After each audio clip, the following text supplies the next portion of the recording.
사랑하는 여러분, 지금까지 저희가 계속 살펴봤던 것은요, 아, 바울과 바나바가 함께했던 제1차 전도 여행이었습니다. 지금부터는 이제 저희가 2차 전도 여행을 살펴보겠습니다. 여러분, 지난 학창 시절을 기억하십니까? 초등학교를 떠올려 보시고, 초등학교는 아니었겠죠? 우리 국민학교 때를 한번 떠올려 보시면 여러분 가장 먼저 기억나시는 때가 언제입니까? 혹시 가장 즐겁고 행복하고 기다려졌던 때가 언제세요? 그때는 바로 방학 시즌이죠.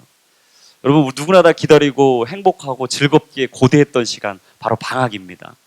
우리가 늘 기다리면서 그 시간들을 고대했죠. 목 빠지게 기다렸어요. 방학이 되면, 그리고 첫째, 제일 먼저 했던 게 하나 있습니다. 그게 뭐죠? 캠퍼스를 들고서 자신들의 원을 스케치북에 쭉 그립니다. 원을 그린 다음에 자신의 하루 일과를 적기 시작하는 거예요. 몇 시에 일어나고, 무슨 공부를 하고, 언제 밥을 먹고, 누구를 만나고, 어떻게 놀고, 하루 언제 자고. 근데 사실 저는 어렸을 때 상당히 어렵게 불우하게 자랐기 때문에 컴파스가 없었어요. 그래서 원을 그릴 수가 없어서 집에 있었던 큰 대접에 국그릇을 스케치북에 딱 대고 원을 그렸습니다. 원 잘 그려집니다. 지금 웃으신 분들은 저랑 비슷하게 해보신 분들이에요. 원을 싹 그리고 계획표를 짜기 시작했어요. 그래서 사실은 학기 중에도 일어나지 못했던 기상 시간을 쫙 적어놓고는 혼자 흐뭇해 했었어요. 평소에도 못 일어났던 시간인데 꼭 일어날 것처럼 써놓고는 뿌듯해하면서 즐거워했죠. 그리고 그동안 하지 못했던 전 과목에 공부를 다 써놓습니다. 그러면서 꼭 공부 다 한 사람처럼 하루 행복한 거죠. 인생의 로드맵을 싹 그려놓고는, 오늘 하루에 계획표를 적어놓고는 내 마음이, 내 생각이 다 맞는 것처럼 즐거워하고 행복했던 때가 기억납니다. 여러분, 사람들은 무언가를 시작할 때 누구나 다 인생의 로드맵을 그립니다. 이때는 이걸 해야지, 저 때는 저걸 해야 되겠다. 이 시간에는 이 사람을 만나고 이 사람과 함께 이런 꿈과 소망을 이루어봐야 되겠다. 누구나 다 멋진, 즐거운 인생의 로드맵을 그리죠. 학교 공부하기 바쁜 10대, 대학교만 졸업하면 인생의 모든 게 끝난 줄 알았던, 착각했던 20대, 그리고 우리 모두가 함께 살아가고 있는 끝없는 경쟁과 다툼과 어려움의 치열한 삶, 바로 30대. 각 인생의 시즌마다 그리는 인생의 로드맵은 조금씩은 다릅니다.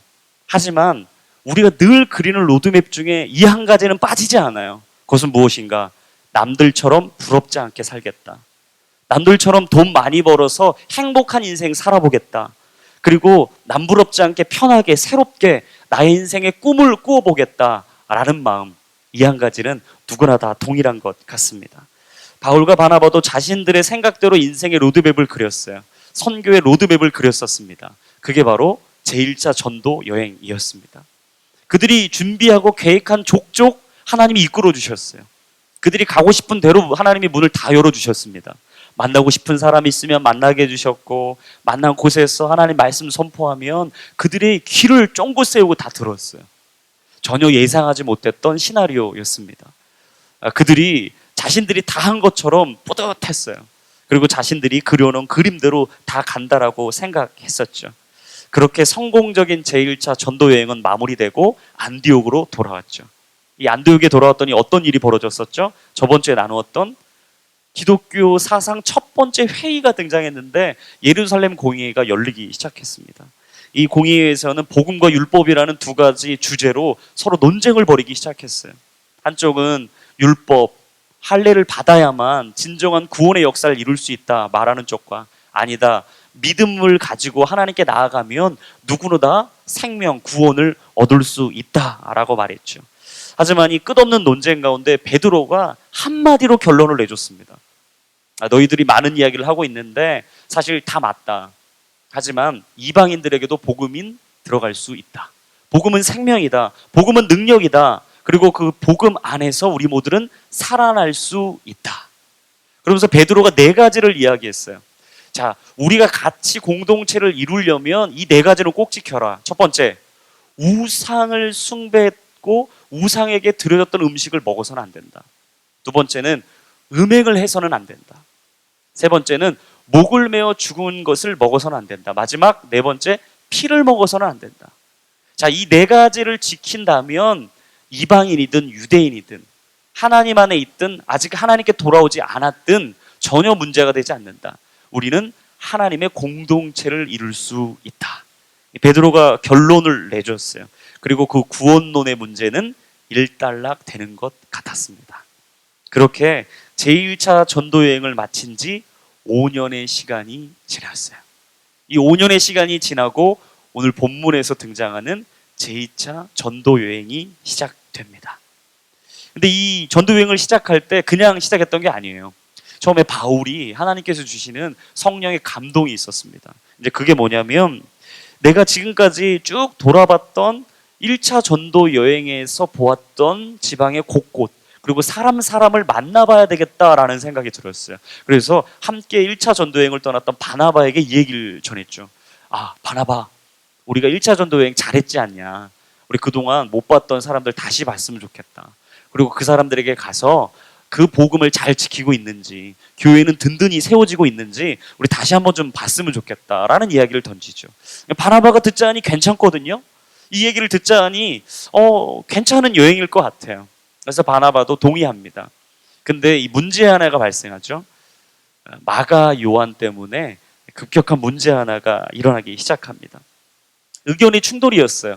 1차 전도여행에서 그냥 우리 전도여행에서 탈락하고 떠났던 이 마가 요한, 밤빌리아에서 떠났던 이 요한을 이제 데려갈 수 없다라고 말하는 바울과 아니다. 항상 사람은 실수를 한다. 실수하는 인생에 한 번의 기회는 더 줘야 되지 않냐. 따뜻한 바나바. 이 둘의 마음이 충돌하기 시작하면서 이 의견 충돌로 결국 그들은 갈라져서 전도여행을 시작하죠. 마가 요한을 데리고 떠났던 바나바는 자신의 고향이었던 키프로스로 떠납니다. 그 먼 해안을 따라서 이제 그들의 인생의 길로 걸어가는 거예요. 하지만 바울은 자신과 함께할 실라를 선택하죠. 그 실라를 선택하고 오늘 자신에게 맡겨지고 꼭 가야 할 주님이 보여주시는 그 땅으로 가기 시작합니다. 우린 여기서 한 가지 놀라운 사실을 깨닫게 돼요. 하나님을 잘 믿는 사람도 의견은 충돌할 수 있다. 의견의 차이가 있을 수 있다. 여러분 순모임 하다 보면요 이런 사람들이 있습니다. 도저히 내가 이 사람하고 달라서 순모임 못 하겠다는 거예요. 내가 이 사람하고 너무 개성이 달라서 도저히 이 사람하고 나눔을 할 수 없다라는 거죠. 여러분 개성이 다르다는 것은 하나님께서 우리 한 사람 한 사람을 특별하고 아름답게 만들어 주셨다라는 사인입니다. 여러분 개성이 있다라는 건 축복이에요. 다르다는 건 축복입니다. 서로 다른 것 마음 어려워할 필요 없어요. 다른 것을 인정해주고 다른 모습 속에서 하나님의 뜻을 본다면 그 안에서 아름다운 공동체를 이루어갈 수 있는 것이죠. 여러분 순모임하면서 다른 사람 때문에 힘들어하지 않게 되길 바랍니다. 다른 것이 틀린 것이 아님을 꼭 기억하십시오. 상호 보완되고 부족함을 채워주는 아름다운 공동체. 하나님은 그렇게 우리 한 사람 한 사람을 이루어 가시죠. 의견은 달랐지만 바울과 바나바는 각자의 길을 걸어갔어요. 그리고 오늘 본문의 16장 드디어 바울은 새로운 2차 전도여행의 길을 떠나게 됩니다. 근데 우리가 오늘 본문에서는 읽지 않았지만 16장 1절부터 5절에 나오는 이 전반부를 좀 이해하셔야 돼요. 성경을 가지고 오신 분들은 좀 참고하시고요. 여러분 이 16장의 전반부에 누굴 만납니까? 디모데를 만나요. 근데 바울이 이 디모데를 만나는 장면이 성경에 아주 중요합니다. 이 전도여행 사도행전의 아주 중요한 포인트 중에 하나예요. 왜냐하면 이 디모데를 만남으로써 그동안에 혼자만 너무 힘들게 이루었던 유대인과 이방인을 향한 이 복음의 전파를요, 이 디모데를 통해 함께 나눌 수 있는 동역자를 만나게 된 거예요. 이 디모데를 어디서 만났냐? 우리가 한 2주 정도 전에 나눴죠. 루스드라에서 만났어요. 루스드라가 어디죠? 걷지 못한 자, 태어나면서 걷지 못한 자가 다시금 일어나게 됐던 곳이 바로 루스드라입니다. 놀라운 역사였어요. 많은 사람들이 이 역사를 보고 바울과 바나바를 신처럼 추앙했죠.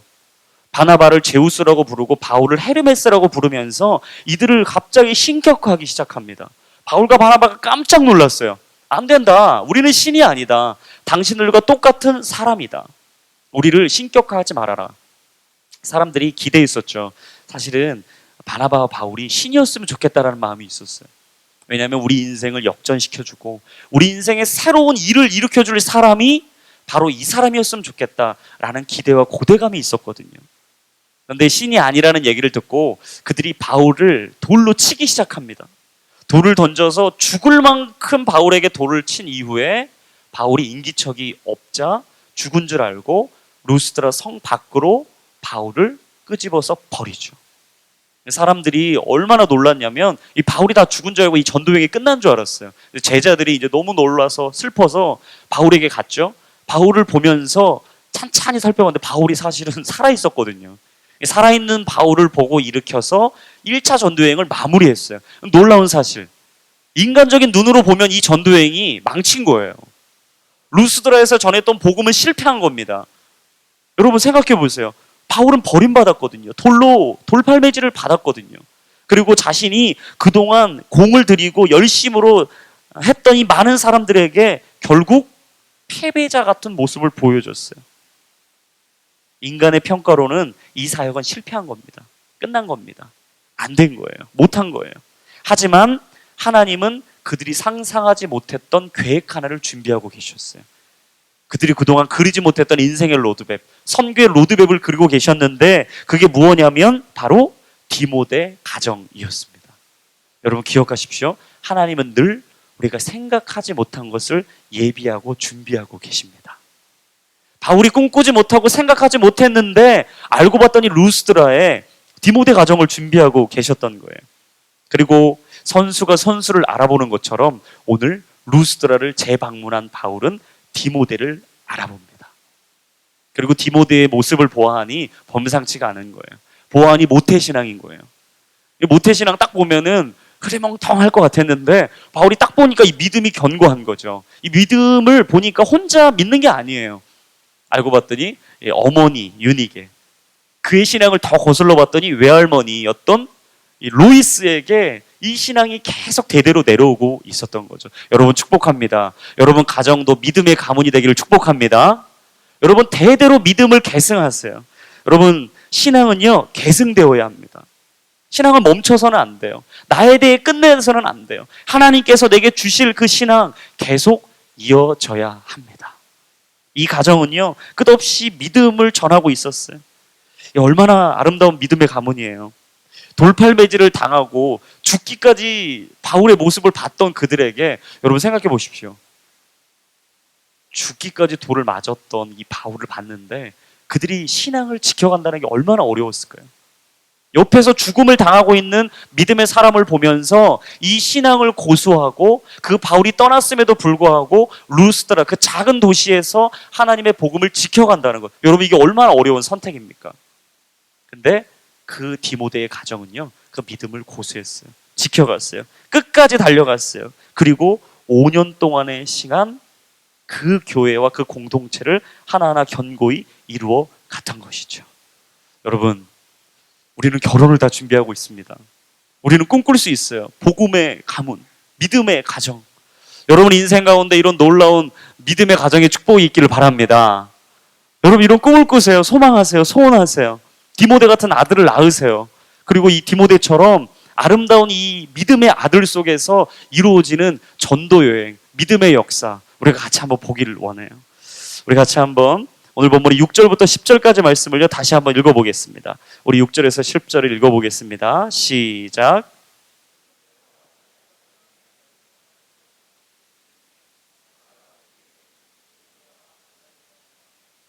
무시아 지방 가까이 이르러 비두니아로 들어가려고 했습니다. 그러나 예수의 영이 허락하지 않으셨습니다. 그래서 그들은 무시아를 지나 드로아로 내려가게 됐습니다. 한밤중에 바울은 마케도니아 사람이 서서 마케도니아로 와서 우리를 도와주시오 라고 간청하는 환상을 보았습니다. 바울이 이 환상을 본 후에 우리는 그들에게 복음을 전파하라고 하나님께 부르셨다고 확신하고 즉시 마케도니아로 떠날 준비를 했습니다. 여러분 이 2차 전도 여행은요 한 3년여에 걸쳐서 이제 진행됩니다.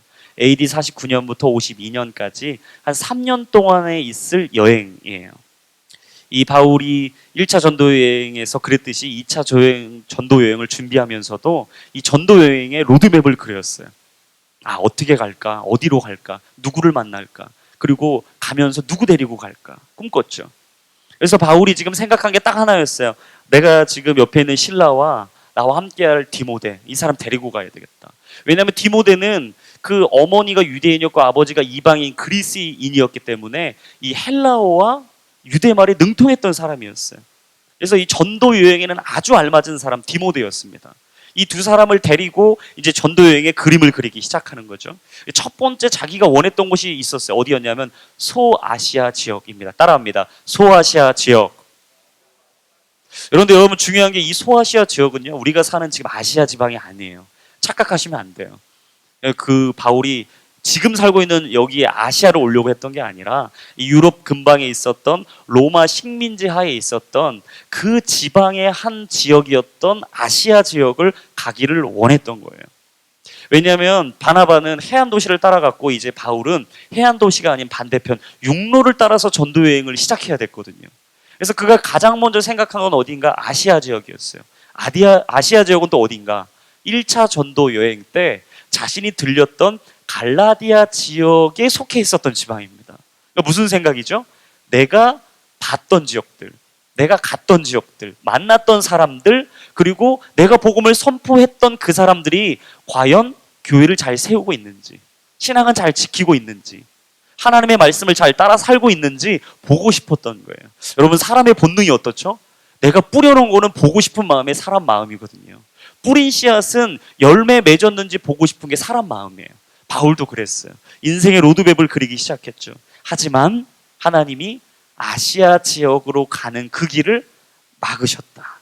오늘 6절에서 보니까 성령께서 막으셨다라고 나오죠. 놀랍습니다. 사단이 막은 게 아니었어요. 사람이 막은 게 아니었어요. 바울의 이 좋은 의도, 좋은 일을 누가 막으셨다고요? 성령이 막으셨다. 이 성령이 막은 이 상황 속에서 바울은 자신의 계획을 포기하지 않았습니다. 멈추지 않았어요. 에게해 연안의 항구 도시로 갔죠. 그리고 드로아에 멈췄습니다. 하나님의 뜻을 기다릴 수밖에 없었어요. 그때 하나님께서 마게도니아 환상을 보여주시죠. 그리고 그 사람 하나가 바울에게 이야기합니다. 지금 당장 내게로 와서 복음을 들려주십시오. 그의 발걸음을 유럽 쪽으로 돌리죠. 그리고 그의 인생의 로드맵을 다시금 하나님이 원하시는 발걸음으로 돌리기 시작합니다. 여러분 바울의 로드맵은 뭐였어요? 1차 전도여행 갔던 대로 또 가는 거였어요. 하지만 하나님은 그 길을 원하지 않으셨죠. 우리 인생 가운데 새 일을 준비하고 계셨어요. 새로운 길을 예비하고 계셨어요. 여러분 인생의 길이 막힐 때 나타나는 사람들의 반응 세 가지가 있습니다. 첫 번째는 무엇인가? 포기하는 사람입니다. 같이 한번 선포합니다. 포기하는 사람. 이 길이 막히면요 포기하는 사람이 있어요. 같이 일을 하다 보면 대충 하는 사람들이 있습니다. 여러분 그런 사람들하고 일하시면 어때요? 불편합니다. 나는 꼼꼼하게 하고 싶은데, 열심히 하고 싶은데, 치밀하게 일을 준비하고 싶은데 대충 슬렁슬렁하면 마음 불편한 거예요. 왜 저 사람이 나랑 같이 하는지, 뭐 때문에 저렇게 하는지 어려운 거죠. 그리고 조금만 힘들어지면요 쉽게 포기하는 사람들이 있어요.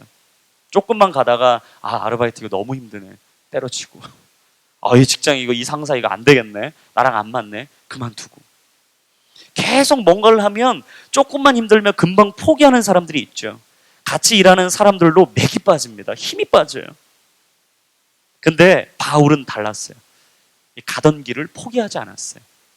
자기가 아시아 지역으로 가고 싶었지만 하나님이 성령이 막으셨다라는 것을 알았던 바울은 즉시 길을 돌리기 시작하죠. 그리고 하나님께서 내게 맞다라고 하는 그 길로 가기 시작합니다. 여러분 근데 놀라운 사실은요, 바울이 가고 있었던 그 길에 막았던 것은 성령이었거든요. 성령님이 막으셨다면 바울에게 이런 생각 들지 않았을까요? 야, 옳았구나, 이쯤 되면 됐다. 주님이 막으셨으니까, 성령님이 막으셨으니까 누가 내가 안 간다고 뭐라고 하겠냐. 예수의 영이 나를 막으신 게 아니냐. 하나님께서 이 길을 가지 말라고 하신 거 아니냐. 엎어진 김에 쉬어간다고 그냥 가던 길 이제 고만 가자 라고 생각하지 않았을까요? 근데 바울은요 걸음을 멈추어 서지 않았습니다. 여러분 이게 하나님의 사람들의 인생의 모습이에요. 즉시 부르기아와 갈라디아로 갑니다. 그리고 다시 그곳에서 비두니아로 갈 계획을 세우죠. 근데 또 놀라운 건 비두니아로 가려고 했던 그 계획도 예수의 영이 막아버려요. 좋은 일이고 좋은 계획인데 여러분 우리가 하나님을 위해서 계획 세운 건데 주님이 막으실 때 여러분 어떻게 하시겠습니까? 마음 어려워지지 않으시겠어요? 가던 길 때려치고 싶지 않으시겠어요? 이거 주의 뜻 아닌가 보다. 나 이 정도로 하자, 그만하자. 여러분 이야기하지 않으시겠어요? 아니요. 바울은 멈추지 않았어요. 포기하지 않았어요. 한숨 짓지 않았어요. 하나님을 향해 원망하지 않았어요. 절망을 이야기하지 않았어요. 바울은 그 즉시 복음을 선포할 자세와 준비를 취하기 시작하죠. 여러분 미리 포기한 사람들은 절대 열매를 보지 못합니다. 하나님께서 준비하신 깜짝 선물을 보지 못해요. 세우신 자리, 보내신 자리가 있습니까? 혹시 문이 막힌다고, 길이 막힌다고, 내 앞에 여리고성 홍해가 있다고, 여러분 인생에 너무 어려운 골리앗과 같은 사람이 있다고 그 길 멈춰서고 싶으십니까? 여러분 그 길을 끝까지 가십시오. 그 길 앞에 하나님의 뜻을 보십시오. 그때 하나님께서 저와 여러분들의 인생 가운데 놀라운 일을 이루실 줄로 믿습니다. 가라고 말씀하셨으면 끝까지 가세요. 보여주셨으면 끝까지 가세요. 주님이 말씀하셨다면 절대 그 길 앞에 하나님 말씀 놓치지 마시고 끝까지 가시기를 예수님의 이름으로 축복합니다. 그 앞에 새로운 길이 준비되어 있어요. 그 앞에 하나님의 인생의 새로운 로드맵이 준비되어 있어요. 그 인생 앞에 하나님은 더 크고 더 넓은 땅으로 우리를 이끌어 가실 것입니다. 여러분 인생의 길이 막히면 사람들의 반응 두 번째는 무엇인가? 자기 생각대로 하는 사람들이 있습니다. 같이 한번 선포합니다. 자기 생각대로 하는 사람. 여러분 황소고집 많이 들어보셨죠? 어떤 고집이죠? 끈질긴 사람, 포기하지 않는 사람. 독불장군 어떤 사람입니까? 자기 마음대로 하는 사람. 혹시 이 자리에 황소고집, 독불장군 계시면 당장 그 고집 내려놓길 바랍니다. 마음을 좀 부드럽게 가질 필요가 있어요. 하나님은 우리에게 하나 되라고 말씀하셨거든요. 이런 사람들의 특징은 무엇입니까? 내 생각이 옳다는 거죠. 내 마음, 내 계획이 옳다라는 거예요. 내 인생 내가 세운 계획이 너무 중요하다라는 거죠. 하지만 하나님의 생각과 우리의 생각은 전혀 다릅니다. 바울은 소아시아 지역을 복음화시키는 것까지만 꿈을 꿨어요. 하지만 하나님의 꿈은 달랐습니다. 유럽의 복음화였어요. 그리고 더 나아가 세계의 복음화였죠. 여러분 기억하세요. 우리가 꿈꾸는 것보다 하나님의 꿈은 더 큰 줄로 믿습니다. 이사야 55장 9절 말씀 같이 한번 읽어보겠습니다. 시작. 하늘이 땅보다 높은 것처럼 내 길은 너희 길보다 높고 내 생각은 너희 생각보다 높다. 여러분 하나님의 생각의 사이즈는 정말 큽니다. 우리랑 달라요. 우리가 생각하는 사이즈하고 전혀 달라요. 우리가 꿈꾸고 품고 있던 마음과는 전혀 다르죠. 하나님의 뜻, 하나님의 계획은요, 우리가 가지고 있는 비전과 꿈의 스케일에는 비교가 안 되는 거예요. 바울의 생각과 계획대로 했다면 소아시아 지역만 복음화됐을 겁니다. 하지만 하나님의 성령의 인도하심을 따라서, 하나님의 부르심의 인도하심을 따라서 갔던 이 바울의 전도 여행, 결국 유럽의 복음화를 이루죠. 세계 복음화의 전초 기지가 되었습니다. 여러분 지금 우리가 이 예배를 드리고 있는 시작은 어디였어요? 유럽이었어요. 우리가 말씀 듣고 말씀의 신학의 본거지 그 고향은 어디였습니까? 유럽이었어요. 여러분 유럽이 없었다면 아시아가 없습니다. 여러분 유럽이 없었다면 우리의 예배는 세워질 수 없었던 거예요. 바로 하나님의 성령의 역사, 인생의 로드맵, 선교의 로드맵은 바로 세계, 전 세계의 복음화였다라는 것이죠. 날마다 여러분의 뜻을 주님 앞에 드리십시오. 하나님의 뜻과 계획대로 진행했더니 유럽이 변하고 더 나아가서 세계의 영적 지형이 변했다는 것을 잊지 마십시오. 사람이 자기의 마음으로 그 길을 계획할지라도 그 길을 인도하시고 이끌어 가시는 분은 오직 여호와 하나님인 줄로 믿습니다. 여러분의 계획을 주님 앞에 드리세요.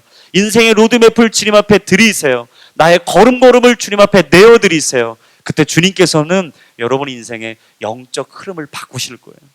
여러분 인생에 꿈꾸지 못했던 그 일을 꿈꾸게 하실 줄로 믿습니다.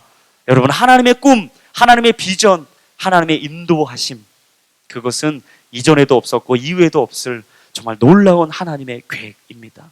나의 걸음에 템포를 맞추면 내 걸음뿐이에요. 하지만 하나님의 발걸음에 인생의 템포를 맞추기 시작하면 그때부터 우리는 다른 걸음으로 살아갑니다. 하나님과 함께 춤추게 될 거고, 하나님과 함께 노래하게 될 거고, 주님이 보여주시고 알지 못하게 하셨던 바로 그 땅으로 우리의 생각을 주님 앞에 내려놓고 하나님과 함께 비상하게 되는 그 인생을 살게 될 줄로 믿습니다. 여러분, 오늘 그 결단을 하십시오. 내 인생의 로드맵을 주님 앞에 드리세요. 내 인생의 그림을 주님 앞에 내어놓으세요. 그리고 스케치북을 주님 앞에 들이시고 내 인생 그려달라고 이야기하세요. 내 걸음을 그려달라고 이야기하세요. 그리고 주님 앞에 귀를 쫑긋 세우시고 내 생각대로가 아닌 하나님의 말씀대로, 내 뜻대로가 아닌 하나님의 말씀대로, 내 계획대로가 아닌 하나님이 뜻하시는 그 길로 걸어가는 저와 여러분들이 되시기를 예수님의 이름으로 축복합니다. 인생의 길이 막히면 나타나는 사람들의 반응, 세 번째는 무엇인가? 순종하는 사람입니다. 같이 한번 선포하겠습니다. 순종하는 사람. 여러분, 당시에 이 성령이 성공적으로 이 전도여행을 이끌어갔어요. 누가 봐도 이 전도여행 잘 하고 있는 겁니다. 1차 전도여행도 그랬죠. 바울도 아마 그 생각이었을 거예요. 분명히 1차 전도여행 때 너무 잘했다라고 흡족했을 거예요. 그 열매 보면서 즐거워했겠죠. 누구나 다 한 번쯤은 꿈꿉니다. 내가 생각하고 내가 계획하고 내가 뜻한 것이 다 옳은 거라고. 하지만 그것은 큰 착각이죠. 이해되지 않고 가로막혔던 그 길 앞에 바울은 바로 순종했습니다. 여러분, 그 순종이 쉬웠을까요? 아니요, 어렵죠. 충분히 자기가 했던 방법과 스킬 괜찮았잖아요. 성공했잖아요. 여러분, 살아오시면서 지금까지 계획하면서 10대, 20대, 30대 살고 계시는데 여러분 괜찮았잖아요. 근데 괜찮게 살아왔는데 내 방법을 갑자기 바꾼다, 내가 원하는 계획을 갑자기 튼다, 마음 어렵죠. 여러분, 그런 분들 계시잖아요. 내가 계획한 거 틀어지면 마음 엄청 어려운 분 계시죠. 아우리치를 가도 똑같아요. 아우리치 가기 전에 막 준비합니다. 막 죽으면 죽으리라 막 고백해요. 그러면서 막 목사님이 얘기하고 팀장님이 얘기하고 이 팀원들이 막 얘기하면 난 모든 것을 순종하리라 이야기하죠. 그래서 막 계획해요. 근데 놀라운 사실은 가면서 시간이 흐르면서 서로 다른 그 팀원을 보면서 마음이 어려워져요. 그래서 순종의 마음은 다 사라지죠. 어렵고 힘들어요. 자기 계획, 자기가 맞다고 계속 주장하는 거예요. 그러면서 자신들의 삶에서 주셨던 그 하나님의 첫 마음을 놓쳐버리는 거죠. 하지만 바울은 그러지 않았어요. 즉시 순종했습니다. 영적인 확신이 있었어요. 오늘 한번 10절 보시겠어요? 10절에 이렇게 나옵니다. 바울이 이 환상을 본 후에 우리는 그들에게 복음을 전파하라고 하나님께서 부르셨다고 확신하고 즉시 마케도니아로 떠날 준비를 했습니다. 누가 부르셨다고 믿었다고요? 하나님. 여러분, 우리를 부르신 분은 여호와 하나님인 줄로 믿습니다. 바울이 하나님이 부르셨다는 것을 뭐 했다고요? 다음에 확신했다. 같이 한번 선포합니다. 확신하는 인생. 여러분, 하나님이 부르셨다는 걸 확신할 때 순종할 수 있습니다.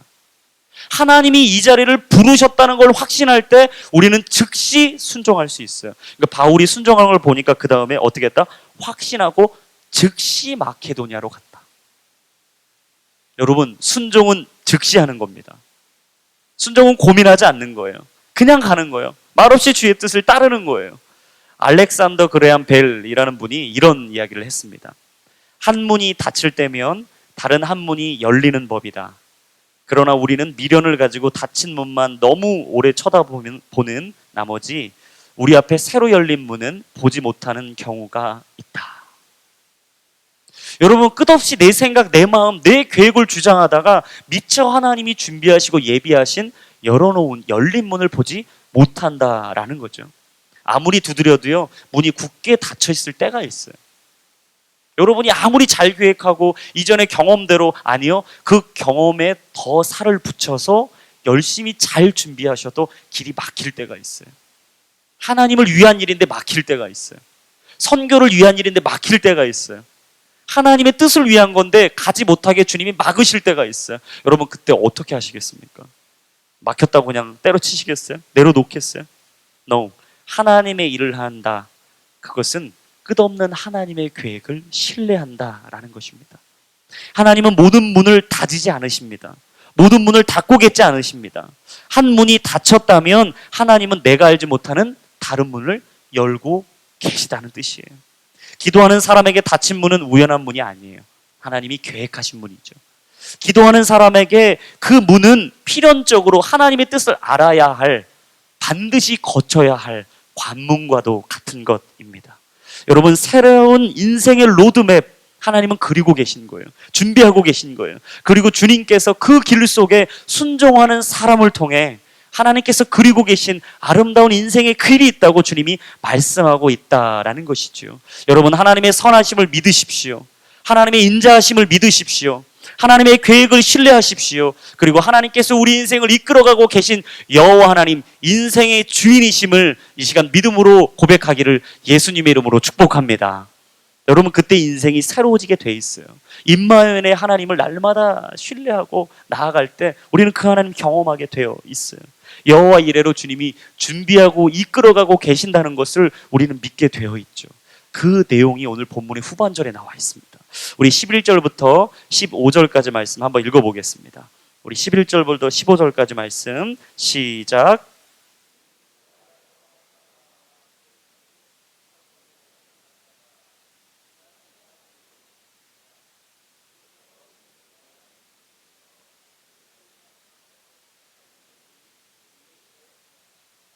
우리는 그곳에서 며칠을 머물렀습니다. 안식일에 우리는 혹 기도할 곳을 찾을 수 있지 않을까 하는 기대감으로 성문 밖 강가로 나갔습니다. 우리는 그곳에 앉아서 거기 모여있던 여인들에게 말씀을 전했습니다. 말씀을 듣던 사람들은 루디아라는 여인이 있었습니다. 그 여인은 두아디라 도시에서 온 자주색 옷감 장수로서 하나님을 경외하는 사람이었습니다. 주께서 그 마음을 열어 바울의 말에 귀 기울이게 하셨습니다. 루디아는 그 집안 식구들과 함께 세례를 받고 저를 참된 신자로 여기신다면 제 집에 오셔서 머물러 주십시오 하고 간청하면서 우리를 자기 집으로 데리고 갔습니다. 여러분, 빌립보 어디입니까? 정말 생소한 땅이죠. 바울이 지금 준비했던 곳은 이곳이 아니잖아요. 소아시아 지역이었잖아요. 전혀 생각하지 못했던 유럽 땅이었잖아요. 이 빌립보 얼마나 생소했을까요? 이 생소했던 이 곳에서, 기대하지 않았던 이 곳에서 얼마나 그의 마음이 어려웠을까? 사실은 인간적인 마음으로 우리가 인지상정으로 짐작해 볼 수가 있습니다. 하지만 13절에 보시면 안식일에 이들이 새롭게 예배할 곳을 찾았다라고 해요. 여러분, 예배할 회당을 아마 찾아서 나갔을 겁니다. 근데 놀라운 사실은 이 빌립보에는요, 유대인들이 많지 않았어요. 유대인이 10명 이상 되어야 회당을 지을 수 있었습니다. 서로 예배할 수 있고 하나님을 찬양할 수 있고 서로 말씀을 나눌 수 있는 회당을 지을 수 있는 조건이 빌립보에 충족되지 않았다는 거예요. 그러니까 찾아보니까 회당이 없어요. 말씀 나누고 예배할 곳이 없는 거예요. 그래서 그들이 결국 예배 장소로 갔던 곳이 어디죠? 성문 밖 강가였습니다. 얼마나 비참합니까? 주님이 성령으로 인도해 주셨잖아요. 하나님이 가라고 하셨잖아요. 그래서 그는 그냥 갔을 뿐이잖아요. 예배할 곳이 없는 거예요. 교회가 없는 거예요. 하나님을 도대체 말씀을 선포할 곳이 없는 거죠. 근데 강가에서 예상하지 못했던 한 사람을 만납니다.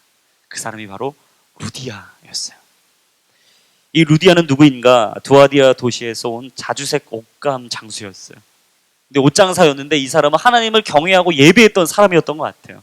그래서 이가 늘 말씀에 목마름이 있었어요. 예배에 목마름이 있었어요. 그래서 이는 하나님을 예배하고 싶어서 기다리고 있었는데 그때 마침 바울과 실라와 디모데를 만나게 된 거죠. 이 만나고 나서 루디아에게 말씀을 전합니다. 이 말씀을 전했더니 그녀의 마음이 열리고 하나님을 믿게 되고 결국 어떻게 됐죠? 그 집안이 다 세례를 받게 되는 역사가 일어났어요. 여러분, 왜 아시아에서 방향을 돌리시고 유럽으로 바울의 발걸음을 인도하셨을까? 왜 하나님은 그 발걸음을 다시금 이 도시로 돌리셨을까? 그것은 바로 이방의 선교, 이방의 전초기지, 바로 유럽의 복음화를 넘어 세계의 복음화를 준비하고 계셨다라는 겁니다. 여러분, 기억하세요. 삶의 위기는 곧 기회입니다. 여러분이 막혔다고 생각하는 그 문은 곧 여러분 인생의 기회로 돌아오게 될 것입니다. 우리 고린도후서 4장 8절과 9절 말씀입니다. 같이 읽겠습니다. 시작. 그러므로 우리는 사방으로 환난을 당해도 절망하지 않고 답답한 일을 당해도 낙심하지 않습니다. 핍박을 당해도 버림받지 않고 넘어뜨림을 당해도 망하지 않습니다. 여러분, 세상은 문이 막히면 끝났다고 이야기합니다. 문이 막혔으면 그곳으로 끝이라고 이야기해요. 하지만 하나님을 믿는 우리들, 하나님의 사람들은 막힌 문을 통해 하나님의 새로운 뜻을 보는 줄로 믿습니다. 사방으로 환난을 당해도 절망하지 않습니다. 답답한 일을 당해도 낙심하지 않습니다. 넘어뜨림을 당해도 우리는 망하지 않습니다. 이유는 무엇인가? 사방에 우겨싸임을 당했다면 단 하나의 문, 하늘의 문은 열려있기 때문이에요. 여러분 인생에 혹시 사방의 문으로 다 닫혀있다고 생각되세요? 사방에 우겨싸임을 당했다고 혹시 지금 생각되십니까? 기억하십시오. 지금 하늘의 문은 열려 있습니다. 많은 사람이 힘들고 어렵다 보면요, 요즘 청년들이 하늘을 많이 못 봐요. 저는 맨날 이렇게 걸음을 걷다가 사람들을 전 잘 주시합니다. 이유는 한 가지예요. 사람들의 삶이 어떤가 보고 싶어요.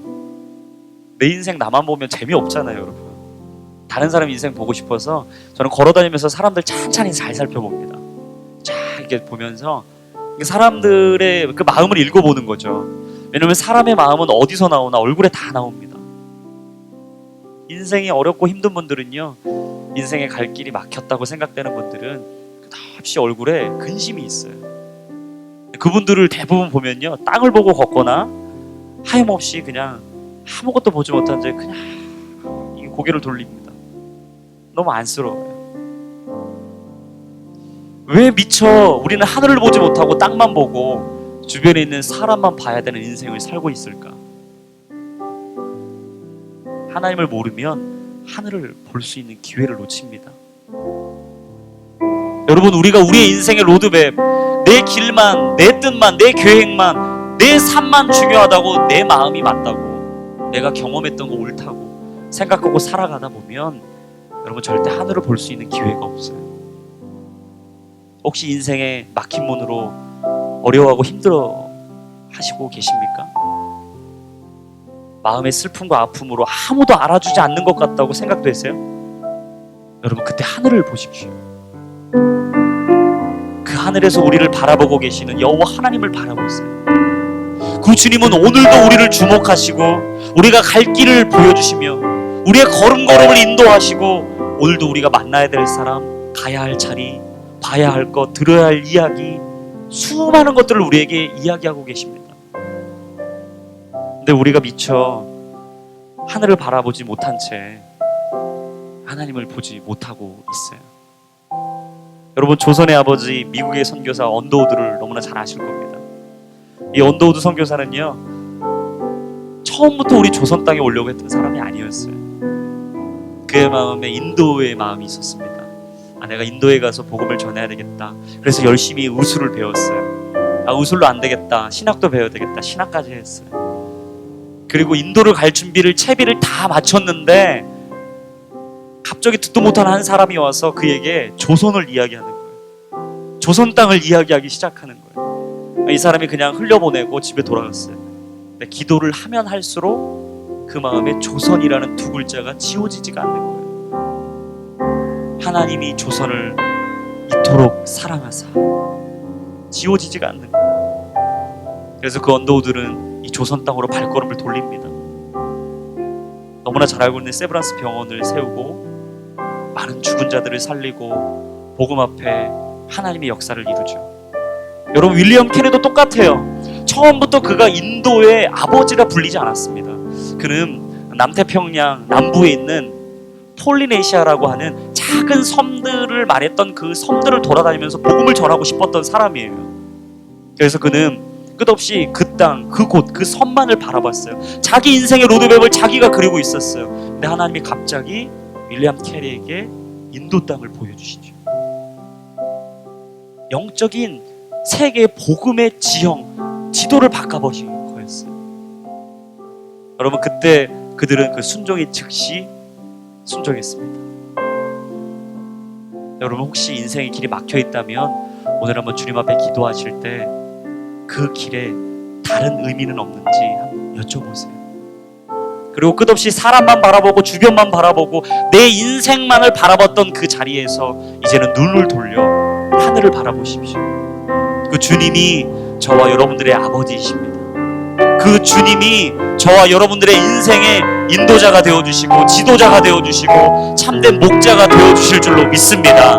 오늘 이 시간 기도하실 때 여러분 인생을 주님 앞에 내어드리며 이렇게 한번 고백했으면 좋겠어요. 하나님, 내가 내 마음대로 인생을 계획할지라도 나의 인생을 인도하시고 이끌어 가시는 분 오직 여호와 하나님 한 분뿐인 줄로 믿습니다.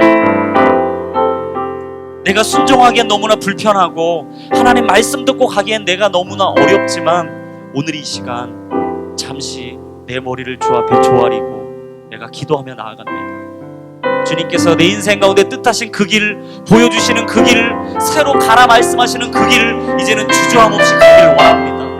내가 주의 뜻을 들을 수 있도록 길을 열어주시고 믿음의 눈을 열어주시고 하나님께서 오늘 이 시간 내게 말씀하여 주시옵소서.